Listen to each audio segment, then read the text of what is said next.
Bien, son las 7, voy a esperar a las 7:05 y si no dejo la clase grabada, porque hoy día lo que vamos a ver es dinámica. Entramos al capítulo de dinámica que estudia las causas del movimiento y que es el concepto de fuerza y estudiamos las tres leyes de Newton.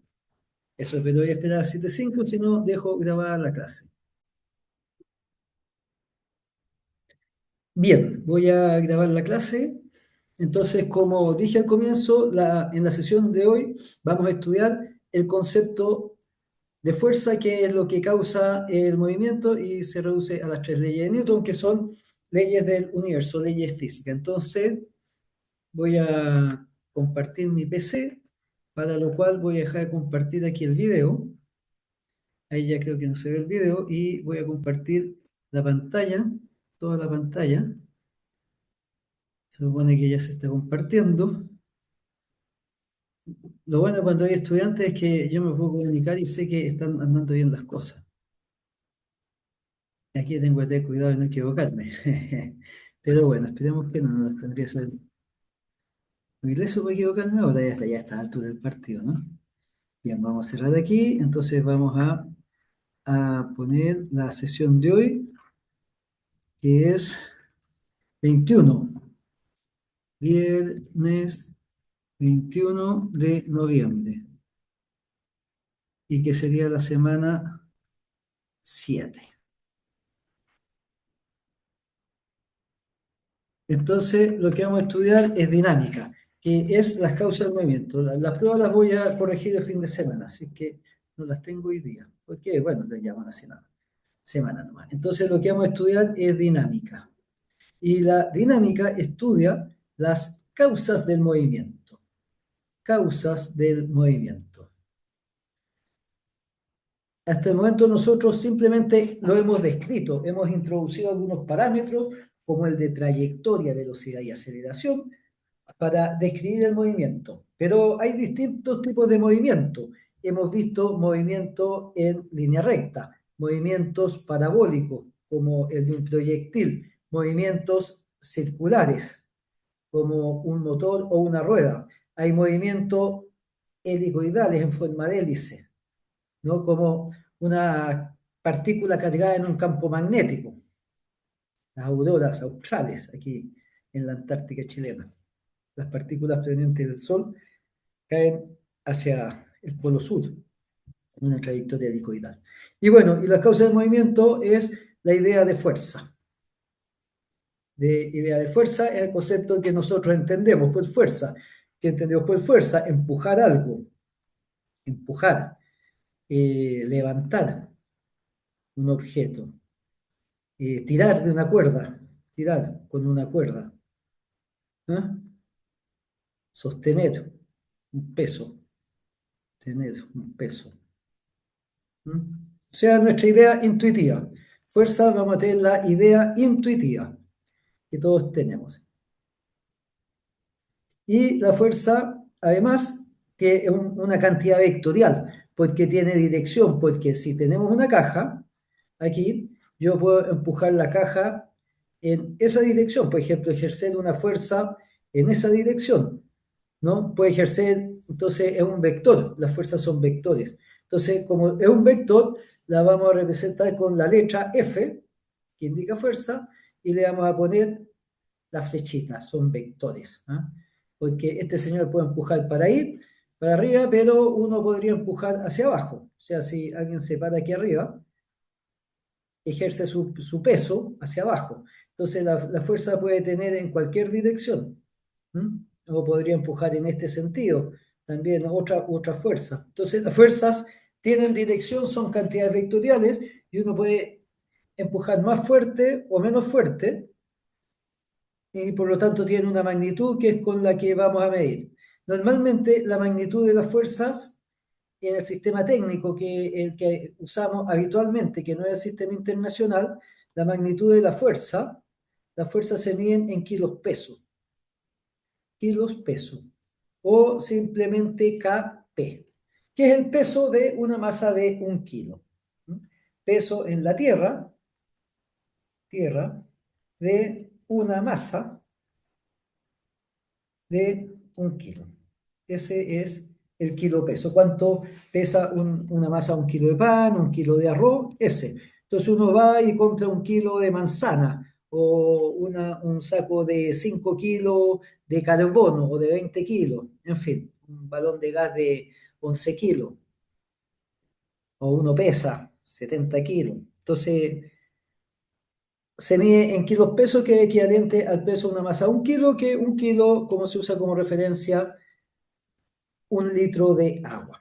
Entonces, quien fue el primero en estudiar el efecto de las fuerzas fue el físico inglés Isaac Newton, que publicó sus trabajos en 1686.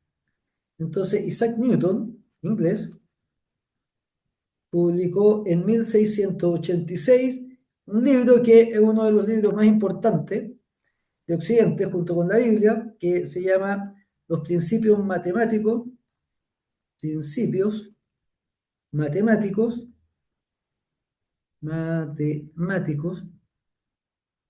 de la Filosofía Natural.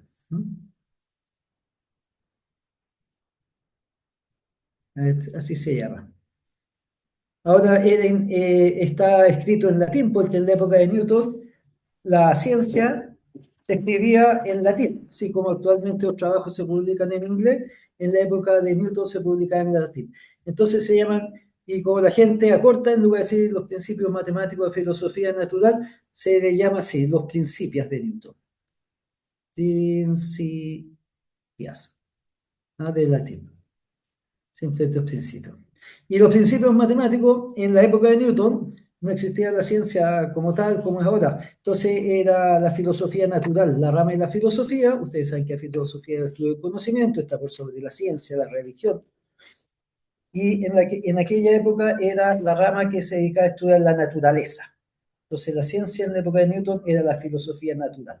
Y los principios matemáticos es que las leyes físicas son leyes matemáticas. Ya hemos visto que la naturaleza se describe mediante matemáticas, la caída de los cuerpos, trayectorias, en fin. Y en este libro Newton publica las 3 leyes de Newton que vamos a ver en esta clase, que son las leyes del movimiento y la ley de la gravitación universal, ley de la gravitación universal, de la fuerza de gravedad, de la atracción entre masas, y que entonces con esa puede explicar el movimiento de los planetas, de los astros en el cielo. Ya en la época de Newton se sabía que los planetas eran mundos, lo había descubierto Galileo. Y también da cuenta de la gravedad, la aceleración con que caen los cuerpos de la Tierra, la fuerza con que cae un objeto, una manzana en la Tierra es la misma que con que la Tierra atrae la Luna o el Sol atrae a Júpiter. Entonces Newton con eso unificó las leyes del cielo con las leyes de la Tierra, lo cual cambia el paradigma, el modelo, porque en la época, saliendo ahí de la Edad Media, las personas tenían la idea de que el cielo era de los dioses y la tierra era de los humanos, y que por lo tanto las leyes eran distintas. Y Newton demuestra que son exactamente las mismas. Entonces veamos cuáles son las leyes de Newton. Bueno, obviamente Newton no las llamó leyes de Newton, así se les conoce actualmente, no era tan autorreferente. Entonces, aquí la primera ley de Newton se llama primera ley de Newton o principio de inercia. O principio de inercia.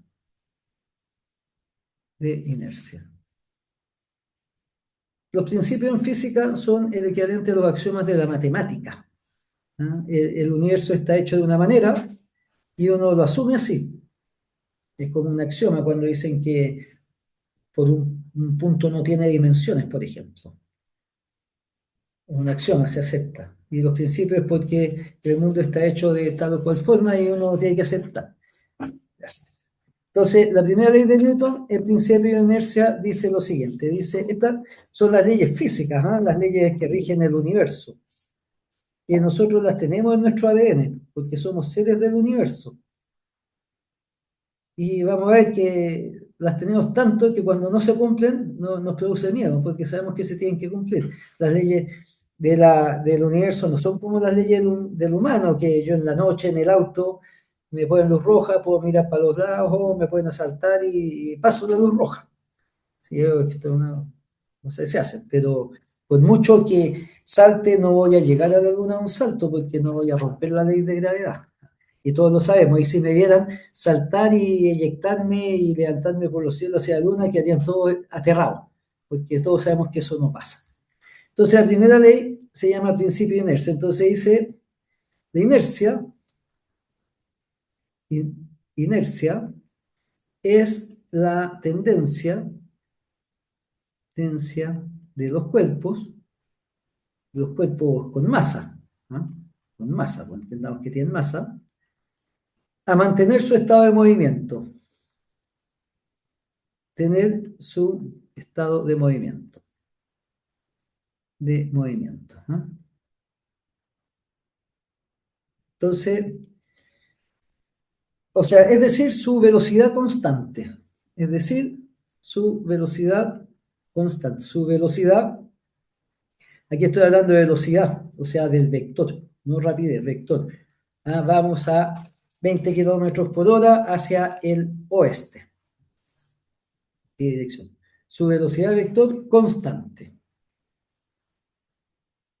Entonces, la inercia es la tendencia del cuerpo con masa a mantener su estado de movimiento, es decir, su velocidad constante. Entonces, así, si un cuerpo, así, los cuerpos, le voy a poner así, los cuerpos tienden a mantener su estado de movimiento, tienden a mantener su estado de movimiento, de movimiento, o sea, velocidad constante.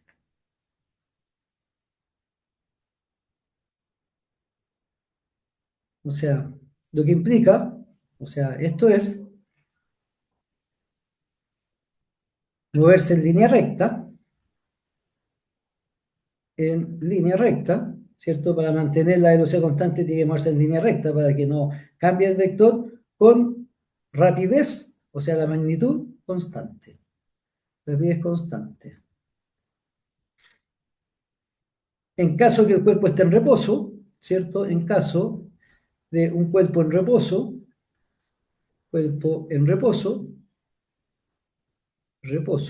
lo que significa velocidad cero, este tiende, este tiende a permanecer en reposo.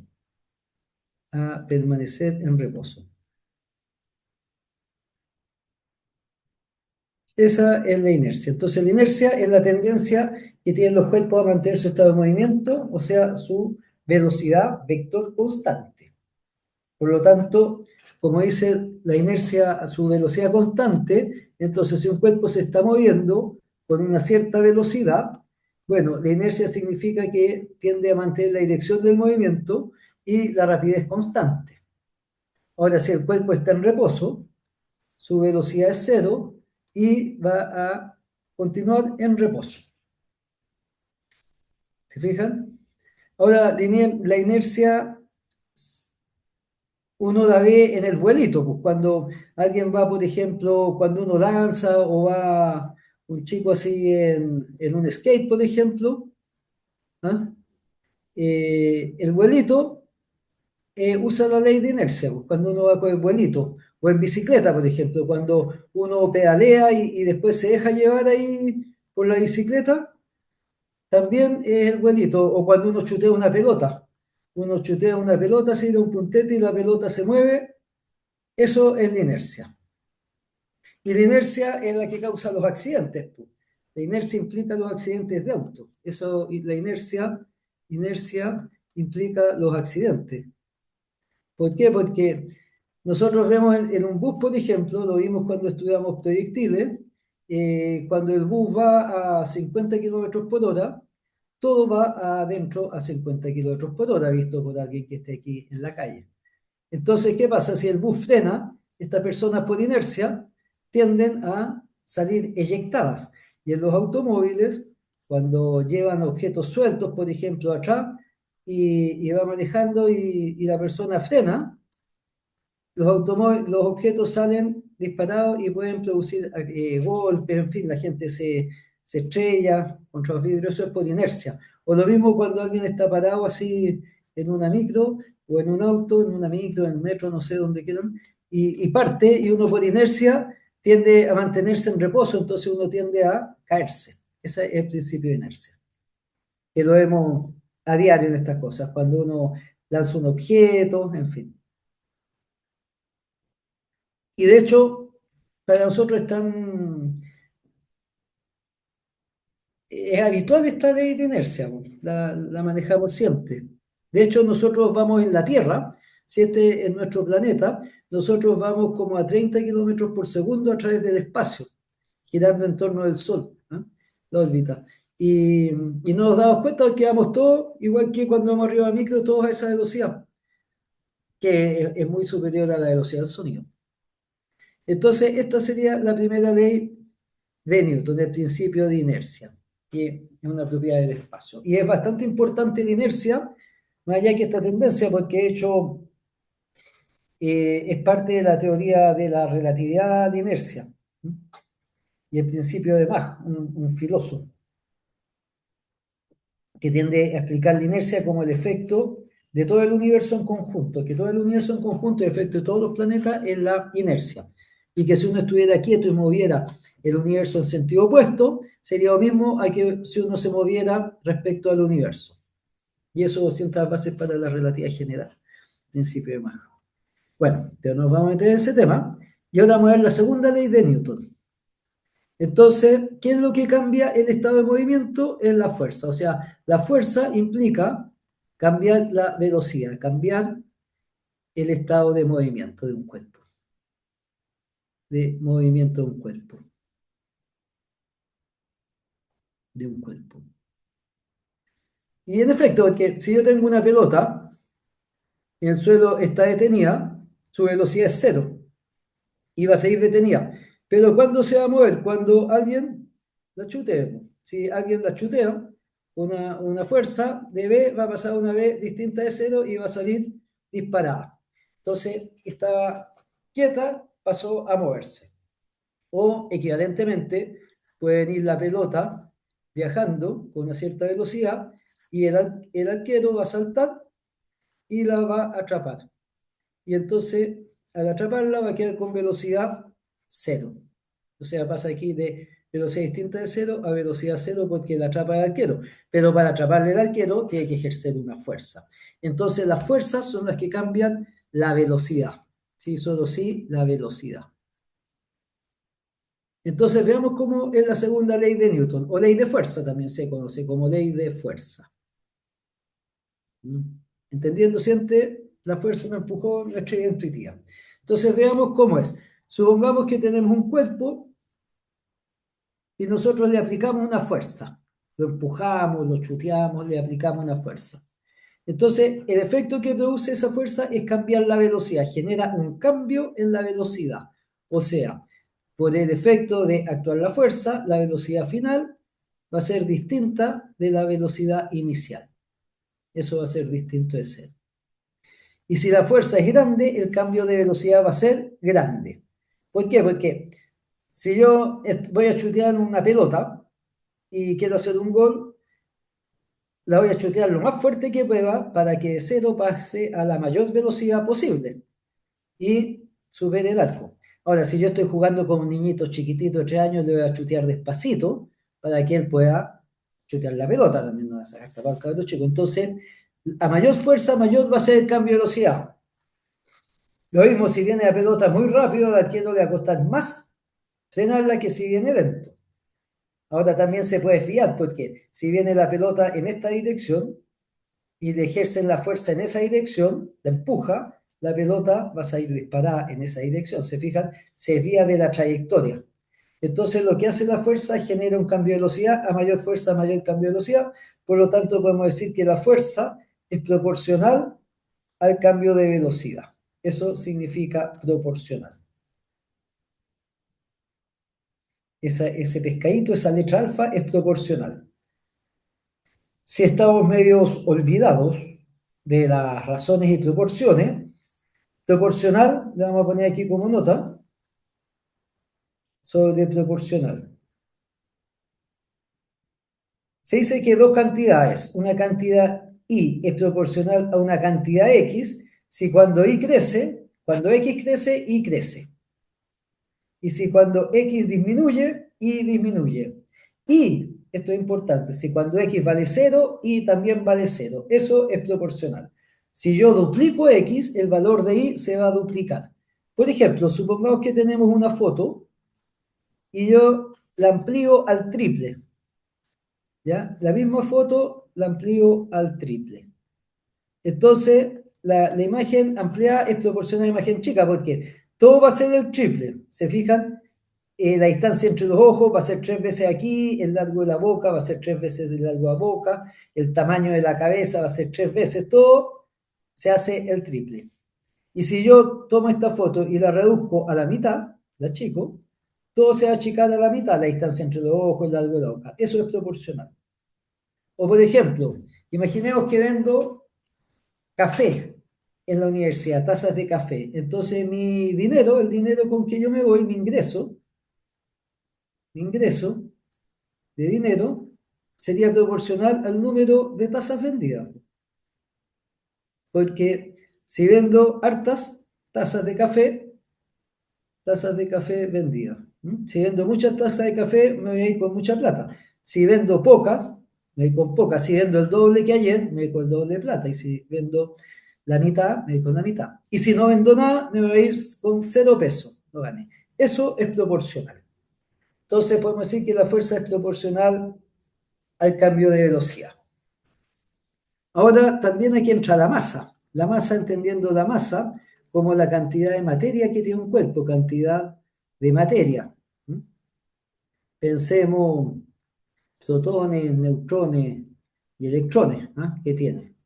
Entonces, si tiene muchos protones, neutrones y electrones, va a tener mucha masa, y si tiene poco, masa. Y se usa la referencia, y aquí es la cantidad de materia que tiene referencia 1 litro de agua. 1 litro de agua, porque para nosotros es importante cuánto seremos, el 70% de agua más o menos, un adulto.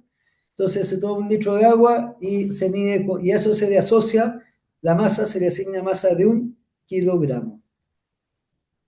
Y el kilogramo, que es el kg, con unidad de masa. Entonces uno mide la masa con una balanza, que son dos brazos iguales, que están sobre un punto de apoyo, ¿no es cierto?, en equilibrio. Aquí uno pone dos platos iguales. Estas vienen de Babilonia, de hace 4000 años antes de Cristo.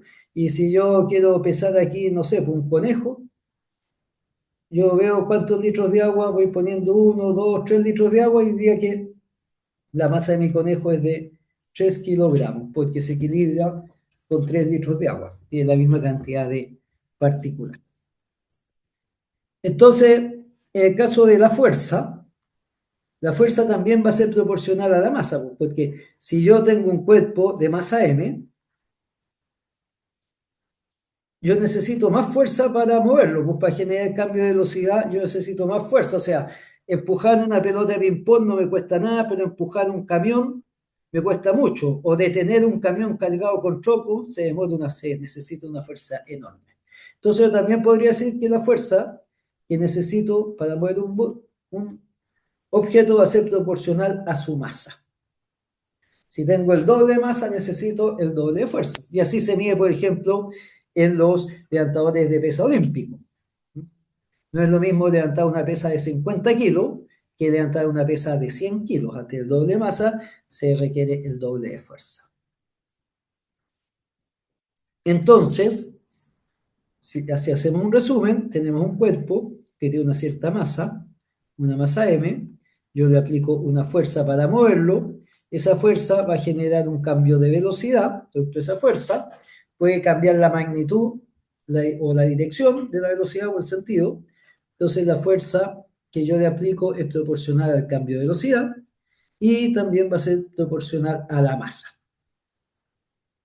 Y hay otro hecho, que es el tiempo en que ocurre el cambio de velocidad. Vamos a llamar delta t, sería el tiempo en que ocurre el cambio de velocidad. ¿Ya? ¿Por qué? Porque yo puedo estar detenido en un auto, detenido, y alcanzar a 100 kilómetros por hora, llegar de 0 a 100 kilómetros por hora. Pero si parto con una fuerza pequeña de motor, acelerando poco, me voy a demorar más en llegar a 100 kilómetros por hora que si acelero a fondo, de modo que uso al máximo la fuerza del motor. Entonces yo puedo, con una fuerza pequeña, que está actuando mucho rato, llegar a un cambio de velocidad muy alta. O en muy poco tiempo, llegar a ese cambio de velocidad si la fuerza es grande.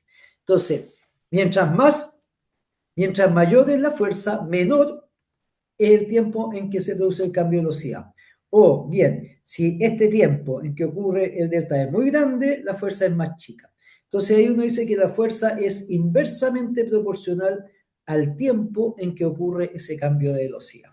Inversamente proporcional, porque si delta t es grande, 1 dividido en delta t es chico. Si yo divido en pan, un pan entre muchas personas, a cada uno le va a tocar poco pan. Y si delta t es chico, 1 dividido en algo chico es un número grande. Por ejemplo, 1 dividido en 0,1 es 10. Y 1 dividido en 0,01 es 100. Entonces, mientras más chico es el delta t, más grande es 1 partido por delta t, mayor es la fuerza. Entonces aquí ya tengo todas las variables de las cuales depende la fuerza o el efecto de la fuerza. Depende, la fuerza genera un cambio de velocidad, ya sea cambio de magnitud, dirección o sentido, va a ser proporcional al cambio de velocidad que generan, va a depender de la masa del cuerpo, porque los cuerpos con más masa requieren fuerzas más grandes, el doble masa requiere doble fuerza, y también es inversamente proporcional al tiempo en que ocurre la velocidad. El cambio de velocidad, si yo chuteo muy fuerte una pelota de fútbol, va a llegar a una velocidad alta en muy poco tiempo. Bueno, estas son relaciones de proporcionalidad, pero nosotros queremos una ley. Sabemos que es proporcional. Por ejemplo, nosotros podríamos decir que una viga, la fuerza máxima que soporta una viga o la carga máxima, el peso máximo, va a depender del área. Del área. Claro, si la viga es más ancha, sabemos que va a soportar mayor fuerza que si una viga delgadita. Entonces uno daría la fuerza máxima de la viga, va a ser proporcional al área de la sección transversal. Pero uno quiere una fuerza, o sea, si yo quiero hacer una viga que soporte 20 toneladas, claro, yo sé que la viga más ancha soporta más, pero quiero una fórmula. Entonces, ahora hay que ir a las matemáticas. ¿Y qué dicen las matemáticas? Nos dicen varias cosas interesantes. La primera cosa interesante que vamos a llamar teorema 1, lo vamos a llamar nosotros, no es que se llame así, nos dice lo siguiente, que si tenemos una cantidad z, que es proporcional a una cantidad x, y z es proporcional a una cantidad y, a cantidad distinta, esto es lo mismo que decir que z es proporcional a x por y. ¿Mm? Por ejemplo, una viga. Una viga, nosotros sabemos que la carga máxima que soporta la viga, la máxima carga que soporta sin quebrarse, sin pandearse, sin doblarse, la carga máxima que soporta va a ser proporcional al área de la sección transversal. Pero también va a depender de la densidad del material, la densidad del material, densidad la vamos a llamar. Un material más denso soporta más peso que un material menos denso. Una viga de acero soporta más peso del mismo tamaño que una viga de plumavit. Entonces uno podría decir que la carga máxima también va a depender de la densidad. Y por lo tanto, la carga máxima debería depender tanto de la densidad como del área. Para ir formando. Entonces estas proporciones nos permiten inferir fórmulas. Entonces luego se ha aplicado si la fuerza es proporcional a la masa del cuerpo, la fuerza es proporcional al cambio de velocidad y la fuerza es inversamente proporcional al tiempo en que ocurre ese cambio de velocidad. Esto es equivalente a decir que la fuerza es proporcional a la masa por el cambio de velocidad y inversamente proporcional al tiempo. Y esta fórmula la podemos encachar un poco porque podemos poner que el cambio de velocidad es igual al cambio de velocidad partido por 1, porque cualquier cosa dividido en 1 no cambia la cosa. Pero sí sabemos que multiplicar fracciones, porque las fracciones se multiplican arriba y se multiplican abajo. Entonces podemos decir que la fuerza es proporcional a la masa. Multiplicamos arriba, cambio de velocidad, 1 por delta T, delta T. Y entonces tenemos que la fuerza es proporcional a la masa por el cambio de velocidad dividido el tiempo en que ocurre. ¿Y cómo cambia la velocidad en el tiempo? Es la aceleración. Esta es la aceleración. Entonces podemos decir que la fuerza es proporcional a la masa por la aceleración. La aceleración. Si la aceleración es grande, la velocidad cambia rápido en el tiempo. Si la aceleración es pequeña, la velocidad se demora en cambiar en el tiempo, cambia más lento. Y la fuerza grande va a generar una aceleración grande y una fuerza pequeña va a generar una aceleración pequeña. Si uno va rápido y se le cruza un objeto en la vía, uno frena a fondo para detener el auto, pero tiene que hacer una fuerza grande, ¿cierto? Bien. Pero todavía tenemos una relación de proporcionalidad y queremos una fórmula. Entonces hay otro teorema que vamos a llamar el teorema 2, que nos permite convertir las relaciones de proporcionalidad en igualdad. Y nos dice que si una cantidad z es proporcional a otra, a x, eso se puede convertir en igualdad y lo mismo decir que z es una constante, la vamos a llamar k por x. K se llama constante de proporcionalidad. De proporcionalidad. Es un número que va a depender de cada situación, pero siempre una relación de proporcionalidad se puede poner como un número por la variable. Por ejemplo, en el caso de la foto, si yo tengo una foto y amplío la foto 4 veces, por ejemplo, 8 veces, da lo mismo, ya aquí lo amplío a 8, todo aumenta 8. Aquí el largo de los ojos va a ser 8 veces el largo de los ojos de la foto chica y el largo de la boca va a ser 8 veces el largo de la boca chica, o sea, la constante de proporcionalidad sería 8. O si, por ejemplo, cuando yo vendo café, si vendo el valor de la taza de café es 100 pesos, por ejemplo, la vendo a 100 pesos, entonces yo puedo decir que el dinero que gano, dinero que me llevo, que es proporcional al número de tazas vendidas, yo puedo decir también que mi dinero es exactamente igual a 100 pesos por el número de tazas vendidas. Entonces, ahí está la constante de proporcionalidad. Ese sería la constante. Si las vendo 150, sería 150. Entonces, la constante K va a depender de cada situación. Si aumento la foto al doble, bueno, la constante K va a ser. Entonces, si aplicamos esto a nuestra relación, podemos decir que como la fuerza es proporcional a la masa por la aceleración, eso es lo mismo que decir que la fuerza es una constante por la masa y por la aceleración. Entonces, esta constante que sin pérdida de generalidad, sin pérdida de generalidad, la podemos tomar igual a 1, porque la absorben las unidades.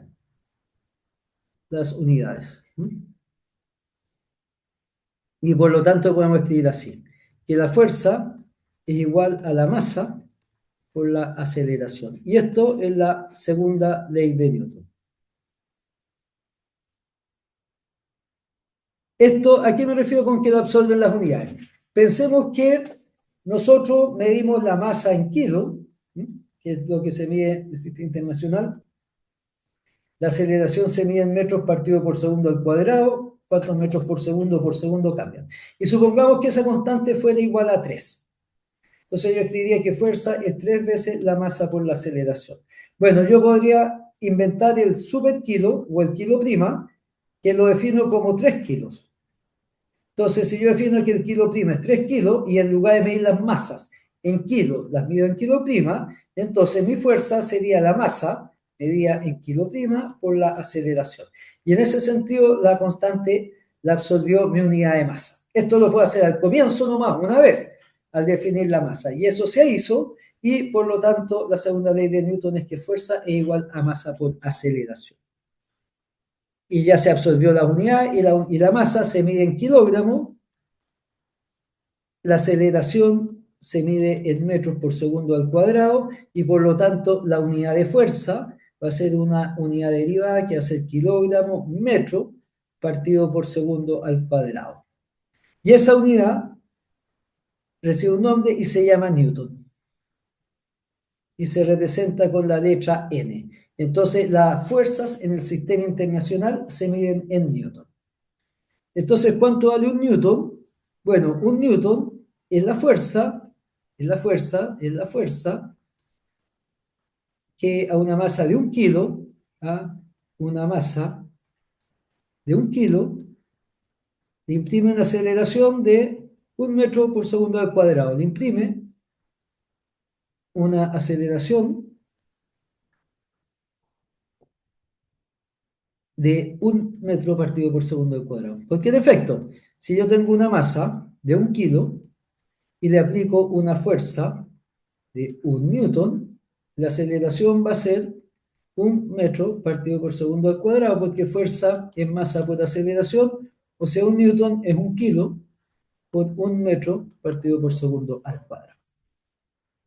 Entonces, eso sería la unidad de sistema internacional. Ahora bien, a mí esta definición, que es la que aparece normalmente en la literatura, la verdad es que nunca me dijo nada. Porque si yo tengo que empujar un carro al supermercado, no sé cómo asociarlo con esto. O si tengo que levantar un saco de papas. Ni siquiera me queda tan claro cuánto es la aceleración de 1 metro por segundo al cuadrado. Entonces, en chileno mejor, vamos a decir esto. En chileno, para que se entienda. Vamos a decir que 1 newton equivale al peso de 100 gramos. Peso de 100 gramos. Una ayuya, por ejemplo, pesa 1 newton. Una ayuya pesa 100 gramos, así que sería 1 newton. O un celular pesa como digo 2 newton. O sea, 1 kilo pesa 10 newton. Y eso hay que acordarse. Por lo tanto, cuando uno empuja un carro de supermercado, ya cuando uno va al supermercado, por ejemplo, y va empujando un carro, la fuerza normalmente debe ser como de 1 o 2, no sé, unos 10 newtons, será como llevar una botella de 1 litro en la mano, 1 litro de agua, puede ser 10 newtons, ¿eh? Uno lo entiende. O si yo tengo que levantar un balón de gas de 20 kilos, una bolsa de 20 kilos, hay que multiplicar por 10, serían 200 newtons la fuerza. Y si yo voy a tomar un conejo que, que pesa 3 kilos, la fuerza que debe ejercer va a ser de 30 newtons, ¿no? Y un campeón mundial que levanta una pesa de 360 kilos, la fuerza que necesita para levantar esa pesa va a ser de 3.600 newtons. Y una persona que pesa para 75 kilos, la fuerza que va a ejercer sobre el suelo, que el peso 70 kilos, sería 750 newtons. Entonces siempre piensen, para sacar el newton, que 1 kilo equivale a 10 newtons. Y nosotros sabemos más o menos calcular la fuerza de 1 kilo. 100 gramos, que puede ser el peso de una manzana, es 1 newton. Entonces, así por ejemplo tenemos estos ejemplos. Hagamos un par de ejemplos. Si yo conozco la fuerza que actúa sobre un cuerpo, puedo sacar la aceleración. Y si tengo la aceleración, puedo sacar la trayectoria. Por otra parte, si conozco cómo se mueve un cuerpo, puedo establecer cuáles son las fuerzas que ejerce ese cuerpo. Por ejemplo, veamos un ejemplo 1, que vamos a decir sobre un cuerpo de masa 2 kilogramos, actúa una fuerza de 10 newton. Si el cuerpo está inicialmente detenido,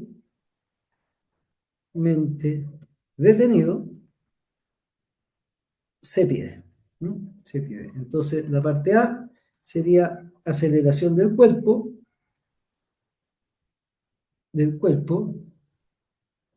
Y la parte E sería distancia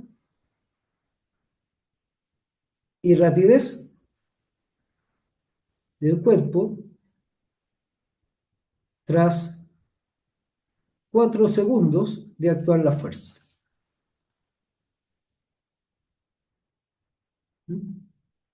Entonces, esto es el típico ejercicio de dinámica.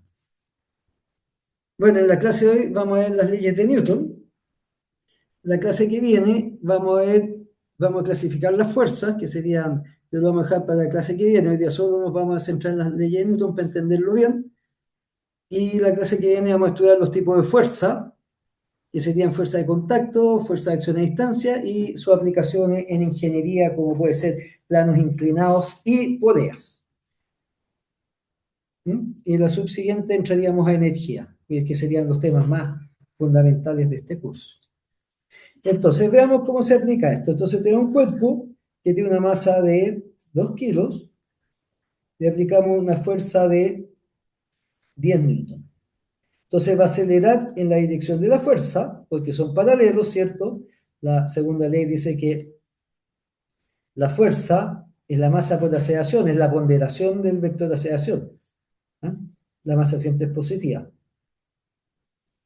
Entonces se cumple que la fuerza de 10 newton va a ser la masa por la aceleración y ahí sacamos la aceleración.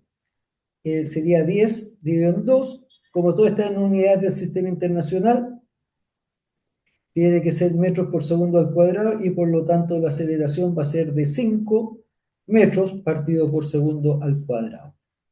Entonces, el efecto de esta fuerza de 10 newton sobre el cuerpo de masa 2 kilos es imprimirle una aceleración de 5 metros por segundo al cuadrado. Una vez que tenemos la aceleración, el resto ya es usar la cinemática. Porque ahora nos dicen que si el cuerpo está detenido, ¿cuál es la distancia y la rapidez tras 4 segundos de actuar la fuerza? Entonces, para la parte B, anotamos los datos. Detenido significa que la velocidad inicial es 0, el tiempo que actúa la fuerza es 4 segundos, y tenemos como dato también la aceleración que calculamos, que es 5 metros partido por segundo al cuadrado. Entonces, para calcular la velocidad final tras los 4 segundos, usamos la fórmula 2 de la cinemática, que dice que la velocidad final es la velocidad inicial más la aceleración por el tiempo que está acelerando. En este caso sería 0 más 5 metros por segundo al cuadrado por 4 segundos, simplifica y sería 5 por 4, 20, sería 20 metros por segundo. Entonces, tras 5 segundos de actuar la fuerza, la velocidad del cuerpo va a ser ya de 20 metros por segundo. Si queremos sacar la distancia recorrida, usamos la fórmula 1 de la cinemática, que la distancia es la velocidad inicial por el tiempo más aceleración, tiempo al cuadrado dividido en 2. Este caso sería 0 por 4 más 5 por 4 al cuadrado dividido en 2. 0 por 4 es 0, 4 segundos, velocidad inicial 0. 5 es la aceleración, 4 el tiempo. 4 al cuadrado es 16, dividido en 2, 8, 5 por 8, 40, va a recorrer 40 metros. Entonces, tras 4 segundos de actuar esta fuerza, el cuerpo va a ser desplazado 40 metros y va a ir a 20 metros por segundo. Otro ejemplo de cómo actúa la fuerza, por ejemplo, que sería inverso, es cómo a partir del movimiento, aquí en este ejercicio, tenemos la fuerza sobre el cuerpo, conocemos la fuerza y vemos cómo se va a mover. En este otro ejemplo vamos a tener cómo se mueve y se va a sacar la fuerza, que sería el ejemplo 2, que sería inversa, y al conocer la fuerza ya podemos saber cómo se va a mover el futuro. Entonces puedo decir que un guepardo,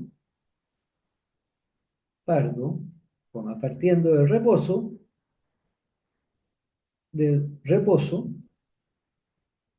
alcanza una rapidez de 110 kilómetros por hora en 3 segundos.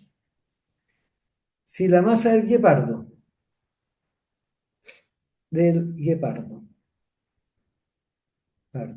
es 45 kilos, se pide. Entonces la parte A sería aceleración del guepardo. Aceleración del guepardo.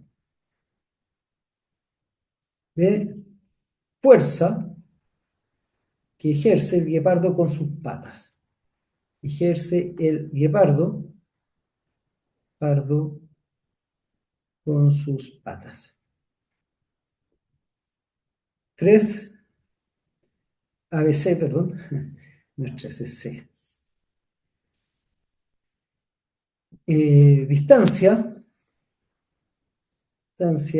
que recorre el guepardo en los 3 segundos.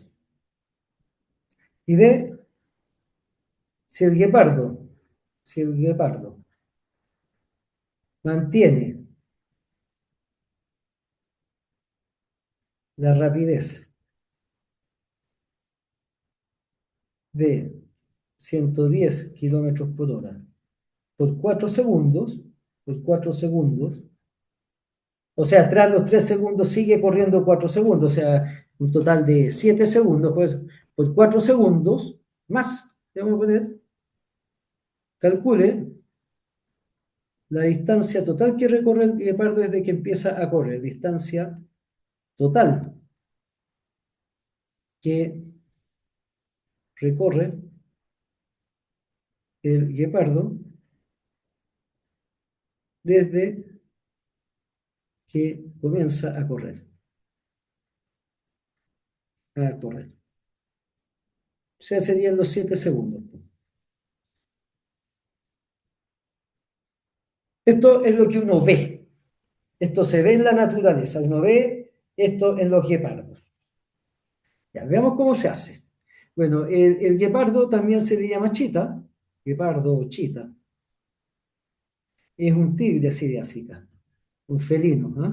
Un felino que es flaquito así. Bueno, no soy especialista en felinos. Y tiene las patitas largas así. Porque, claro, tiene que correr rápido, es flaquito. Y es liviano. Y tiene ahí unas manchitas. Y esto lo vamos a hacer guepardo. No, no parece mucho gato, pero bueno, tiene manchitas así. Tiene unas manchitas en la cola así. Y son muy rápidos estos. Entonces, son muy rápidos. Quedo con cara de bueno, de una archón. Ya, no importa. Y entonces, este guepardo pesa 45 kilos, así como un pastor alemán más o menos, de peso, no son muy grandes. Entonces uno ve que anotemos los datos para hacer el ejercicio, los datos que tenemos, para hacer la parte A. Entonces tenemos que, partiendo del reposo, tenemos que la velocidad inicial es 0, alcanza una velocidad de 110 kilómetros por hora en un tiempo de 3 segundos. Y lo que buscamos es la aceleración de este guepardo. 110 kilómetros por hora lo dividimos en 3,6 para pasarlo a metros por segundo y sería 110 dividido en 3,6 en 3,6 y nos da 30,6 metros por segundo. Y nosotros sabemos que la aceleración final es la velocidad final menos velocidad inicial partido por tiempo. Pues, ¿cómo cambia la velocidad en el tiempo? Y en este caso va a ser 30 metros por segundo menos 0 dividido 30,6.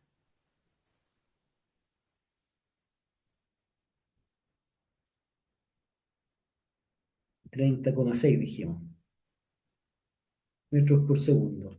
Menos 0 metros por segundo, que es la velocidad inicial, y esto lo hace en 3 segundos, o sea, estaríamos hablando de una aceleración de 10,2 metros partido por segundo al cuadrado. Y esa es una aceleración que alcanza un guepardo.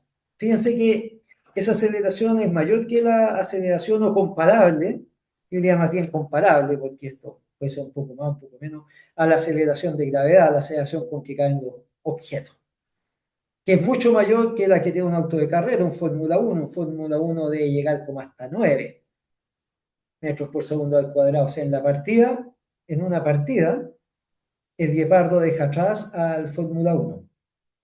pero en la partida, en los primeros metros, porque tras un rato el guepardo va a poder correr 7 segundos y va a quedar tirado y el Fórmula 1 lo va a pasar. Y eso es porque el guepardo es livianito. Fórmula 1 tiene más peso, por eso se demora más. Entonces, teniendo la aceleración, ya el resto es cinemática, que dice fuerza que ejerce el guepardo con sus patas. Bueno, el guepardo cuando corre, la parte B, se empuja con las patas, o sea, el guepardo va a ir corriendo así, ¿cierto? Bueno, pensemos que ahí está la cola y ahí va corriendo, ¿no? Vaya hacia allá, va acelerando. Entonces, claro, se tendría que la fuerza que ejerce las patas va a ser la masa por la aceleración.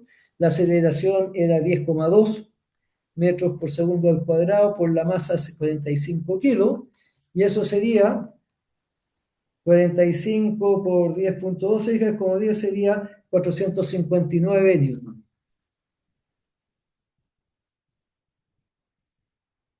Entonces, el guepardo puede ejercer una fuerza de 459 newton con sus patas, que equivale más o menos a 46 kilos pesos. Acuérdense que un newton es 10 newton son un kilo peso. O sea, esto equivaldría más o menos a 46 kilos pesos la fuerza.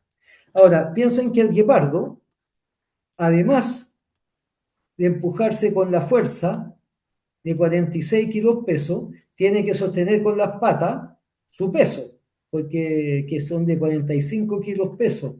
O sea, la fuerza total que ejerce con sus patas tendría que ser la fuerza con que mantiene su peso más la fuerza que corre, que son como 90 kilos peso en total, ¿cierto? 46 más 45 son 91, pero digamos por 90. O sea, es aproximadamente el doble del peso del guepardo. Y eso en general, uno con las piernas levanta más o menos el doble de su peso. O sea, si uno está así de espalda, con las manitos, y con las piernas levanta más o menos el doble de su peso. Si una persona pesa 70 kilos, podría levantar 140 kilos con las dos piernas. Entonces, se fijan que esto calza todo bien. Lo vemos. Además, nos permite entender la naturaleza, porque hay un animal que es parecido al guepardo, que es el leopardo, pero es parecido. Y el leopardo, cuando caza antílopes, por ejemplo, que pesan 40, 50 kilos, los eleva a los árboles para que no se los quiten los leones, las hienas los suben a los árboles. Entonces vemos que efectivamente tienen la fuerza, porque si un leopardo pesa 50 kilos, además puede levantar, además de su peso, puede arrastrar otros 50 kilos, entonces además tiene la fuerza como para subir 50 kilos a un árbol, un antílope.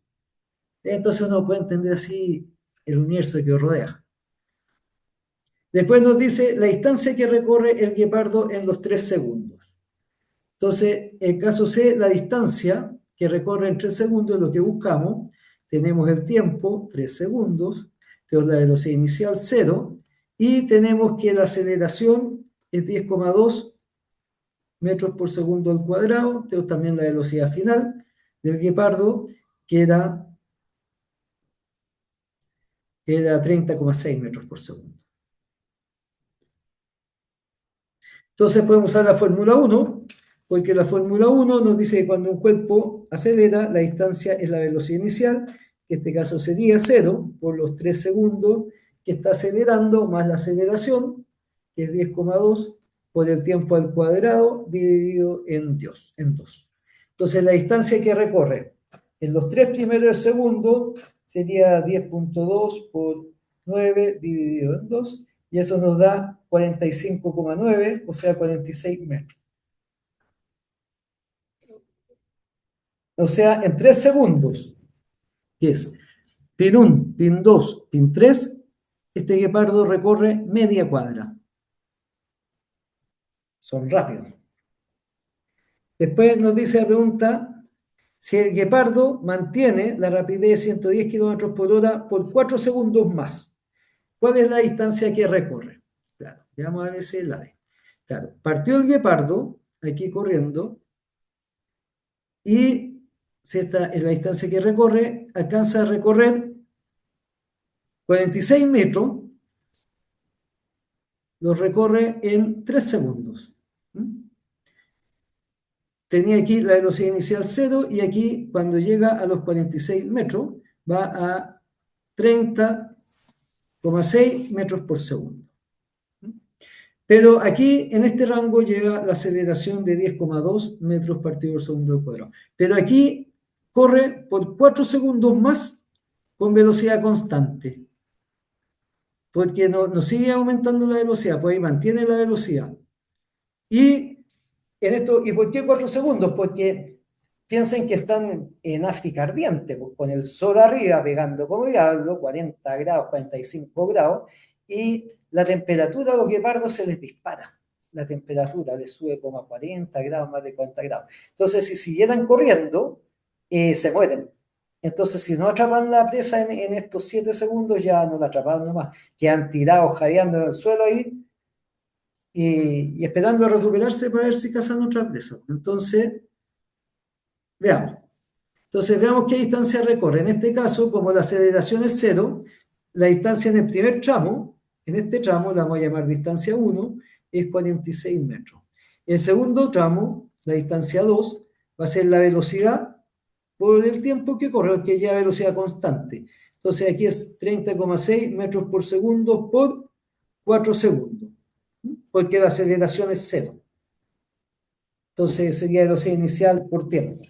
Y ahí la velocidad inicial sería 30,6 en este tramo. Entonces sería 30,6 por 4 y nos da 122,4 metros. O sea, la distancia 2 va a ser 122,4 metros. Por lo tanto, la distancia total que recorre el guepardo en 7 segundos, la distancia total va a ser la distancia que corre acelerando, que son 46 metros, más la distancia que recorre con velocidad constante, 122,4 metros, y por lo tanto la distancia total que recorre va a ser más 46 metros, sería 168,4 metros. Este guepardo. Entonces, en 7 segundos recorre 168,4 metros. Pues decía, esto es interesante porque uno aprende a entender la naturaleza. Por ejemplo, yo una vez vi un programa en la televisión que había en Sudáfrica, había un gringo viejo, ¿no? Viejo de haber tenido 70, 75 años, que tenía un parque nacional con leones. Entonces, el gringo contaba que él cuidaba a los leones, ahora la gente va a su parque nacional a ver los leones como turistas. Pero este señor contaba que cuando él era niño, era chico, cazaba leones con su abuelo. En ese mismo parque iban a cazar leones. Entonces decía que si uno quiere ir a cazar un león, uno debe ser capaz de impactarle un blanco a 150 metros. O sea, si yo pongo un tarro a 150 metros o a una cuadra y media, le tengo que disparar y pegar. Si no soy capaz de pegarle un tarro a 150 metros, no vaya a cazar leones porque va a morir. Se lo van a comer. Y efectivamente aquí nos damos cuenta de que, bueno, un león, un chita, un leopardo son todos como la misma cosa, más o menos. Y me escucha un biólogo, me mata un zoólogo, pero bueno, entendámoslo. Entonces, claro, imagínense uno le dispara al león y falla, y se te viene el león encima, en cuanto 5 o 6 segundos uno ya lo tiene arriba. Y es muy poco tiempo, si uno empieza a recargar el rifle, no alcanza. ¿Se fijan? Entonces así es interesante. Bueno, esto también es interesante porque otra cosa, por ejemplo, es la biomecánica, que es una rama actual, biomecánica, ¿eh? De la ciencia actual. Por ejemplo, ustedes seguramente vieron Jurassic Park y el uno, la primera versión, la deben haber visto que cuando habían unos niños, que cuando se escapan los animales, anda una tiranosaurio ahí suelta y persigue un jeep y el jeep corría y el tiranosaurio corría detrás. ¿Cómo sabemos que el tiranosaurio corría a la velocidad de un jeep? Por la selva, digamos, 50 kilómetros por hora. Nadie ha visto correr nunca a un tiranosaurio. Pero bueno, ¿qué es lo que tenemos del tiranosaurio? Solo tenemos los fósiles que son de piedra, ¿no es cierto? Las marcas que dejaban en piedra son huesos, entonces tenemos ahí las costillas, las manitos chicas que tenían y las patitas.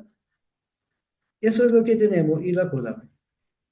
Entonces, ¿qué hace la biomecánica? Bueno, primero que nada, todos los esqueletos que sabemos son de calcio.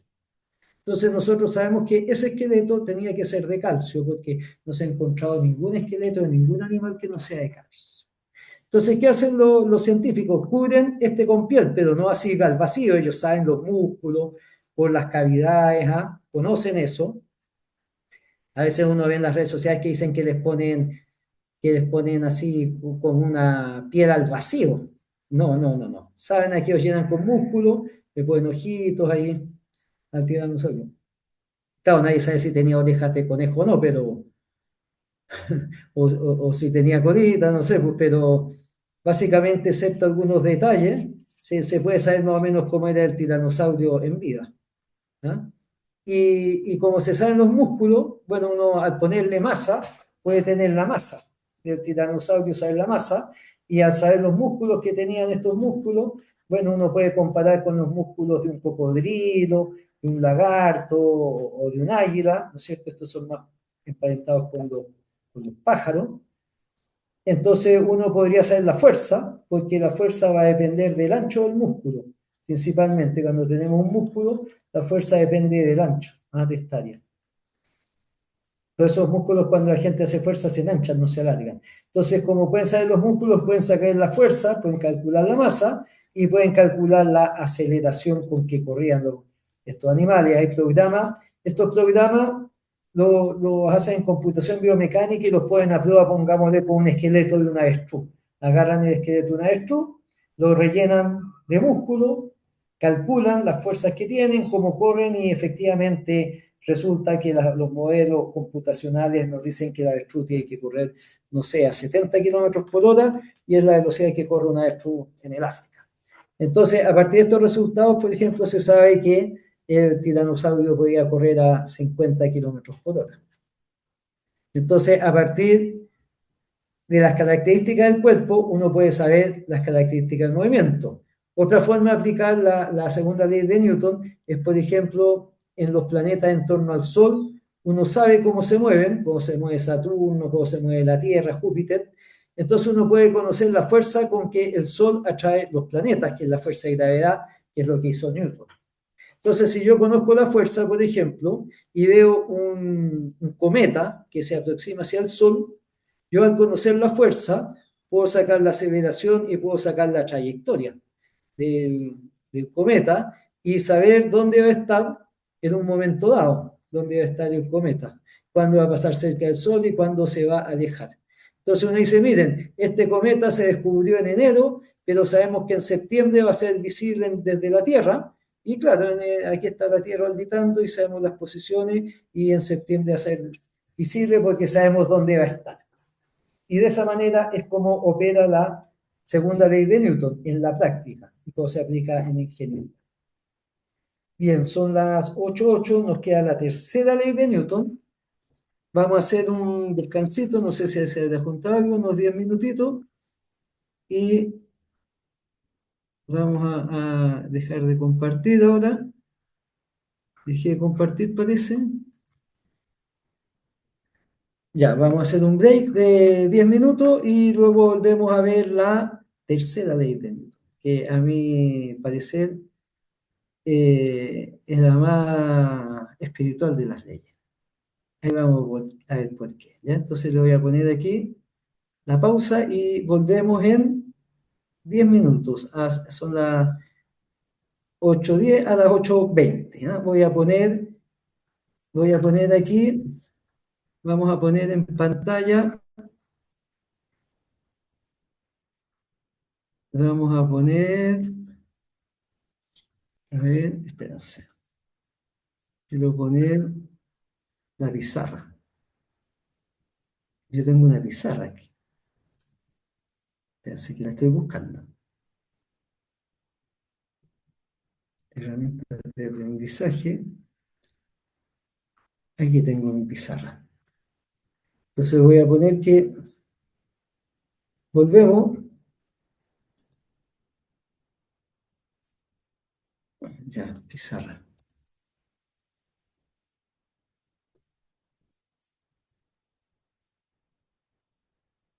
Entonces vamos a poner en la pizarra que volvemos a las 8:10. Volvemos a las 20, son las 8:10, ya 8:15 mejor. O sea, 20:25. Tenemos 25 horas. Estamos en recreo. Sí, yo creo. Ya, ya, ojalá que se vea cuando esté completo. Bien, volvimos aquí. Hay que sacar esta pizarra, pero no sé cómo sacar la pizarra. Así que vamos a dejar la pizarra nomás instalada y vamos a continuar. Ahora vamos a ver la tercera ley de Newton, que para mí es la más especial, porque como vamos a ver, mantiene cohesionado el universo. Entonces, voy a dejar de compartir aquí el video y vamos a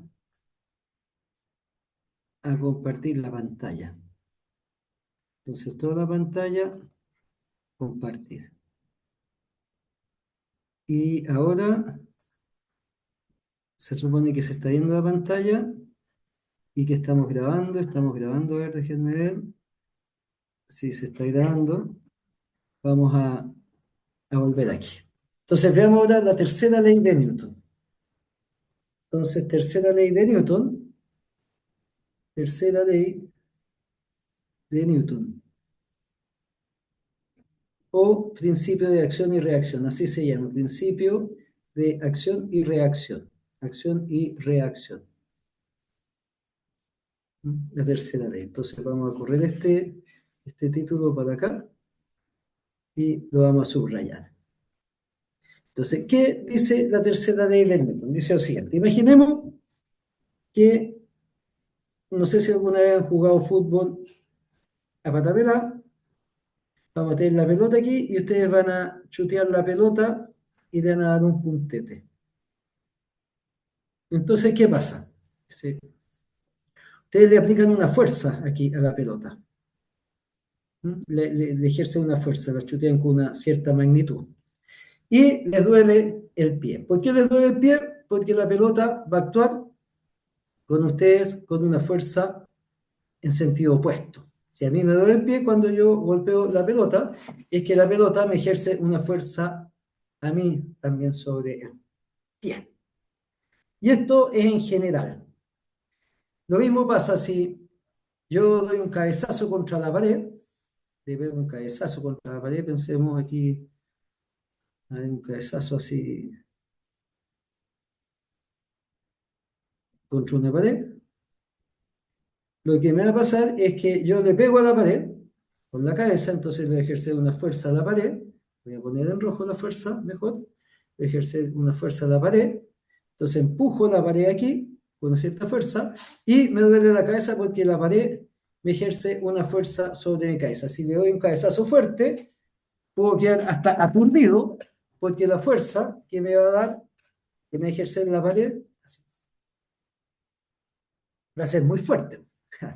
Y esto es la tercera ley de Newton. Entonces, lo que dice la tercera ley de Newton es lo siguiente. Dice que cuando un cuerpo ejerce una fuerza sobre otro, como la cabeza o el puntete, sobre otro cuerpo, que podría ser la pared o la pelota, el segundo cuerpo siempre actúa sobre el primero con una fuerza que va a ser de la misma magnitud que la fuerza que el primer cuerpo ejerce sobre el otro, pero en sentido opuesto. De la misma magnitud significa que si yo le pego fuerte un cabezazo, voy a recibir un golpe fuerte en la cabeza yo también.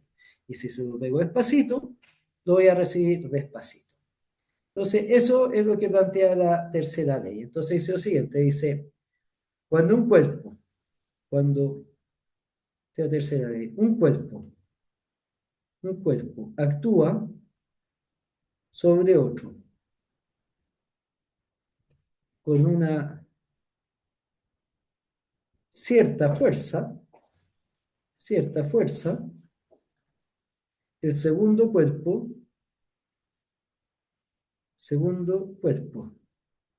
siempre actúa sobre siempre actúa sobre el primero, con una fuerza de igual magnitud, con una fuerza de igual magnitud magnitud,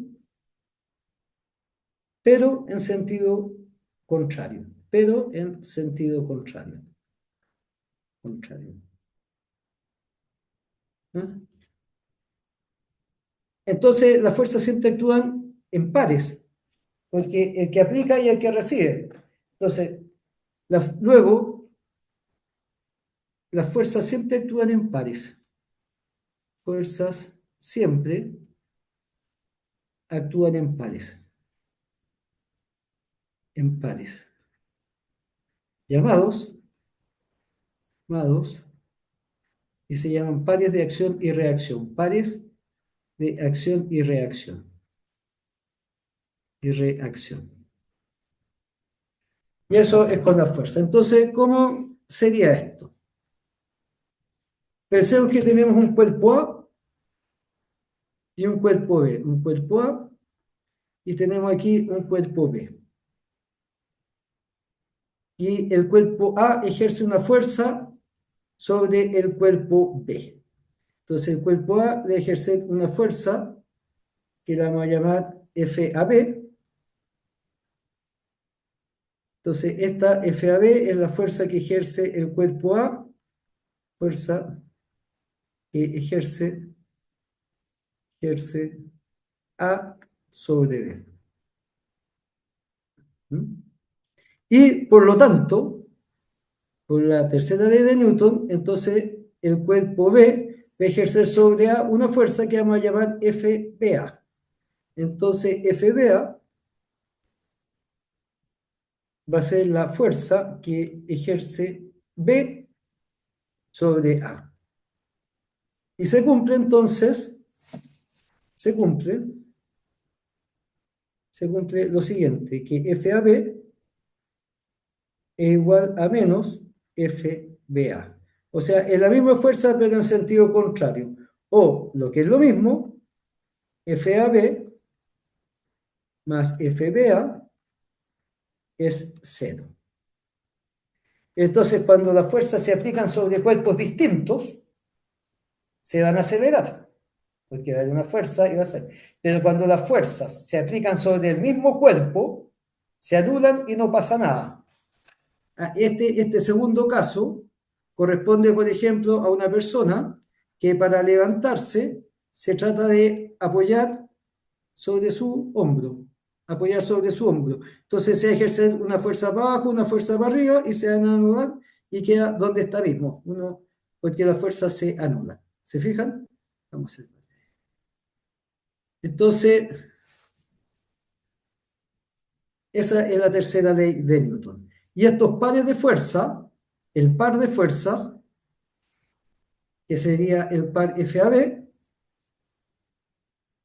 se llama acción y reacción. Este sería fuerzas de acción y reacción. Este sería un par de acción-reacción.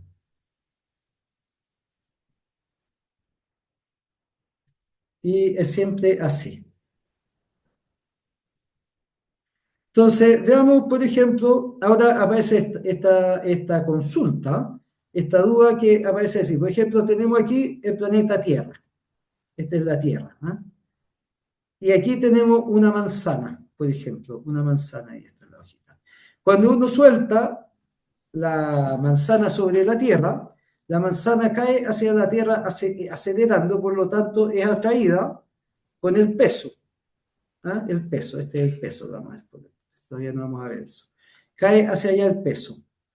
Y por la tercera ley de Newton, la manzana debería ejercer una fuerza a atraer la Tierra, una fuerza que sea igual al peso, pero en sentido contrario. Si el peso es de 1 newton hacia abajo, eso debería ser 1 newton hacia arriba. ¿Mm? Y uno nunca ve que uno siempre ve que la manzana es la que cae hacia la Tierra, uno no ve que la Tierra se eleva. ¿A qué se debe eso? Bueno, eso se debe a que la masa de la Tierra es muy grande. Entonces, la misma fuerza que mueve y acelera a la manzana no le hace nada a la Tierra. O sea, si yo chuteo una pelota de fútbol, la pelota va a salir disparada y se va a mover. Si chuteo una pelota de ping-pong también. Pero si chuteo un camión, el camión no se va a mover, puede quedar donde mismo, porque, claro, la misma fuerza que actúa sobre un cuerpo pequeño y lo lanza, al actuar sobre un cuerpo grande, no lo afecta mayormente, producto de la masa. Como la masa de la Tierra es enorme, obviamente la fuerza que mueve una manzana a la Tierra no le hace nada. Para entender esto, este efecto de masa, veamos el siguiente ejemplo, que sería el ejercicio 3, creo que es. Ejemplo 3. Entonces, vamos a poner que suponga en el espacio interplanetario, un asteroide atrae, atrae magnéticamente un meteorito de masa 1 kilo con una fuerza de 10 newton. De 10 newton. Si la masa del asteroide es 100 millones de toneladas, se pide. Parte A, fuerza que ejerce el meteorito sobre el asteroide. Meteorito sobre el asteroide. Y la parte B, aceleraciones del meteorito y del asteroide.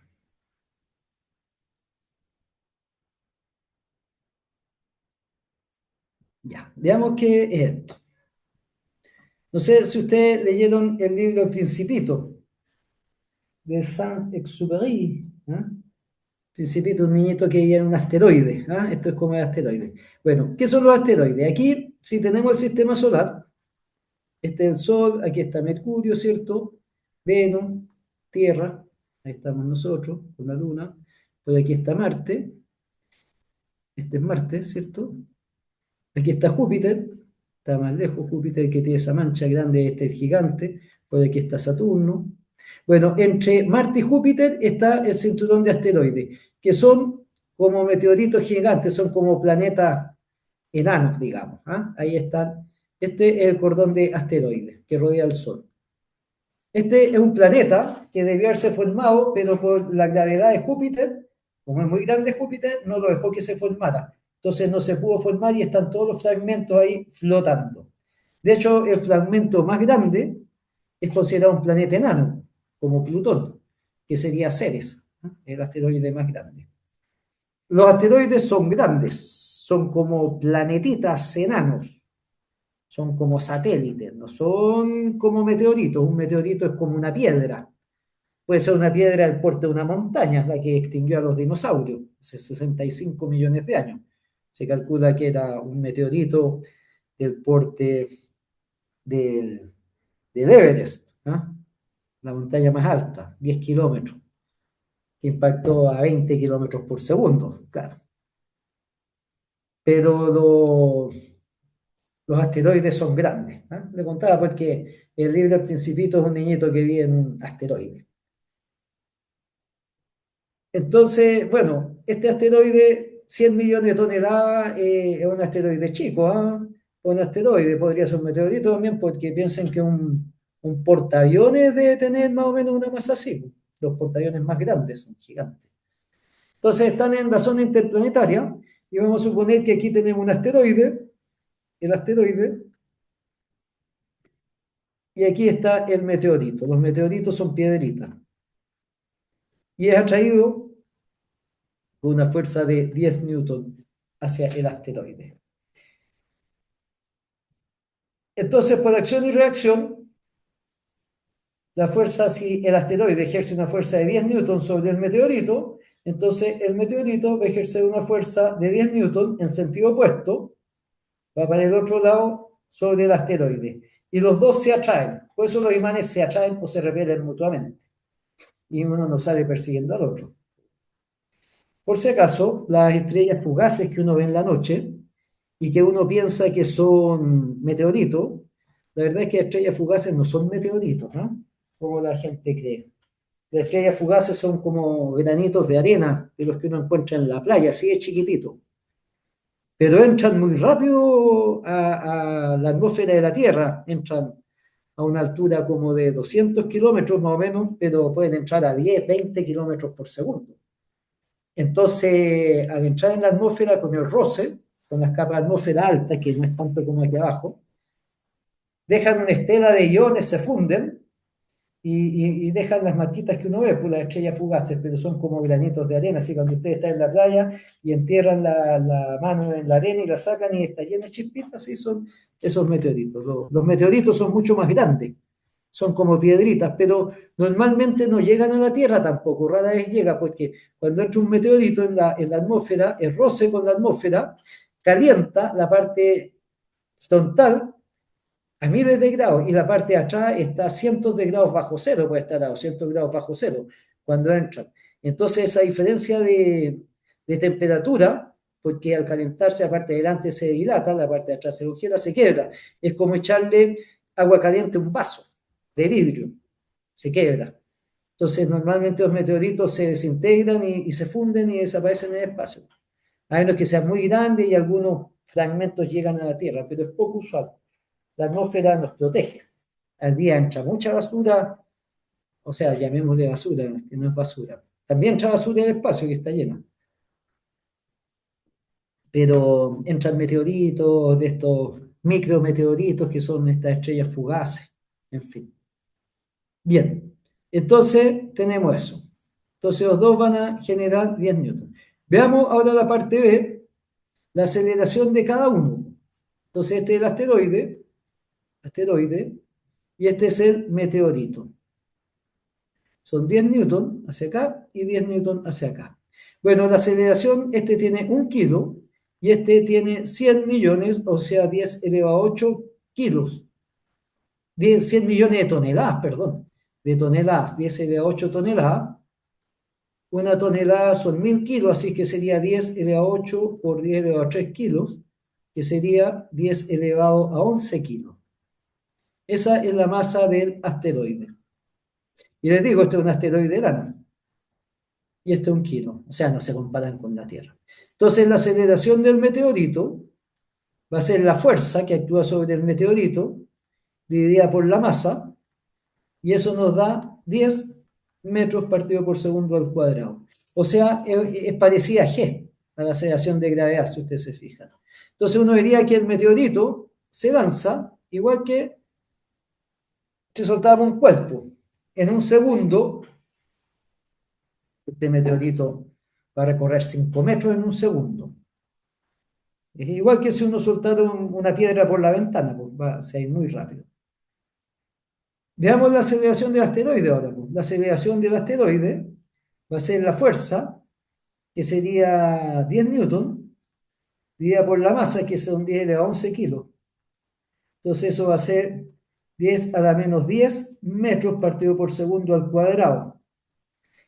Entonces, claro, mientras el meteorito en un segundo recorre 5 metros, 10 metros, este no alcanza a recorrer un átomo, se desplaza un átomo. Entonces, ¿qué es lo que uno ve? Realmente lo que uno ve va a ver que el meteorito se lanza hacia este, y si bien este se mueve, pero se mueve tan poco que no se nota, entonces lo que uno ve es que cae.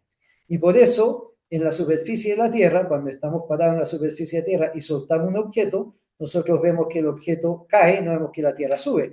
Y es precisamente porque la masa de la Tierra es tan grande, tan requete grande, que la aceleración que genera la fuerza que ejerce el objeto sobre la Tierra es prácticamente cero. O sea, no se desplaza un núcleo atómico y ya cayó una piedra y cayó una tonelada y cayó un avión. Y no le hace nada a la Tierra, ¿se fijan? Entonces es un problema. Veamos algunas observaciones sobre la tercera ley de Newton. observaciones. La primera observación, que es importante, es que el nombre, acción y reacción, porque les llaman fuerza de acción y reacción, es un mal nombre. Es un mal nombre. ¿Por qué? Porque uno entiende los conceptos de acción y reacción como algo causal, ¿ah? De causa y efecto. O sea, si aquí está el tiempo, viene la acción primero y luego viene la reacción. En el ajedrez, alguien mueve un alfil y en respuesta el otro mueve la dama, por ejemplo, es la reacción. La acción, yo saludo a una persona en la calle y la persona reacciona saludándome de vuelta. ¿Se fijan? Hay una relación causal. El caso de las fuerzas, si este es el tiempo, el caso de las fuerzas son en el mismo instante, esta sería la fuerza y esta sería la menos fuerza. Son simultáneas. Fuerzas de acción y reacción, como se llaman, son simultáneas. Ocurren al mismo tiempo. Entonces, una no es la reacción a la otra, porque corren al mismo tiempo. Ahora, claro, ¿de dónde viene esto? Si yo chuteo una pelota de fútbol, uno tiende a pensar que yo tengo la intención de chutear la pelota, entonces yo cometo una acción chuteando la pelota. Y la pelota responde sobre mi pierna, sobre mi pie, con la reacción. Uno piensa así, pero si lo pensamos en general, por ejemplo, en la atracción gravitacional Tierra-Luna, ¿cuál es la acción? ¿Cuál es la reacción? Está siempre así, pues. Siempre están actuando, no es que una sea reacción de la otra, están siempre actuando una sobre otra. Entonces, no hay una relación causal. Entonces, ese nombre no es un buen nombre porque son simultáneas.